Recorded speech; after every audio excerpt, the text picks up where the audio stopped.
हाय viewers, एक नई video के साथ आपके सामने हाजिर है। उम्मीद है आप सब खैरियत होंगे।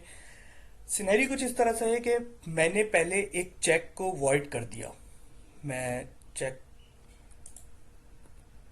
ये देखें, ये मैंने डिस्प्ले करा देता हूँ। मैं चेक लॉट, मैं कहता हूँ कि 2004 चेक जो है मैंने वॉइड कर दिया था, क्योंकि वो मुझे मिल नहीं रहा था। तो मैंने एहतियातन इसको वॉइड भी कर दिया, और कि कोई इसको यूज ना कर ले या वट एवर, किसी भी वजह से मैंने वॉइड कर दिया। बाद में मुझे पता चला कि नहीं यार, ये चेक यूज हो सकता है, रीयूज हो सकता है। ठीक है, तो सिनेरियो यही है कि एक ऐसा चेक उसको रीयूजेबल बनाए जो कि हमने पहले वॉइड कर दिया। उसके लिए जो टी कोड है वो है FCHE/FCHE।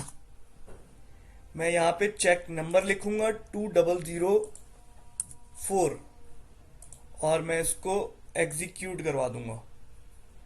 तो शुड इंफॉर्मेशन डिलीटेड, जो चेक डिलीट की इंफॉर्मेशन थी उसको, मतलब वॉइड की जो इंफॉर्मेशन थी वो डिलीट करना है। यस। अब देखें, मेरा जो 203 यहाँ पर शो हो जाएगा, 204 यूजेबल हो जाएगा। ये देखें, 203 यूज, मैंने अब 203 को यूज करा हुआ है। आखिरी 204 मेरा यूजेबल हो गया। अब मुझे बाद में पता चला कि ये 203 भी चेक मुझे मिल गया, या मैं इसको रीयूज कर सकता हूँ। ये वो चेक्स हैं जो मैंने अपनी पिछली वीडियो के अंदर वॉइड किए हैं। उस वीडियो का लिंक मैं ऊपर डिस्क्रिप्शन में शो कर दूंगा। ये अब मैंने तो देखा कि यार 203 भी मैं यूज कर सकता हूँ।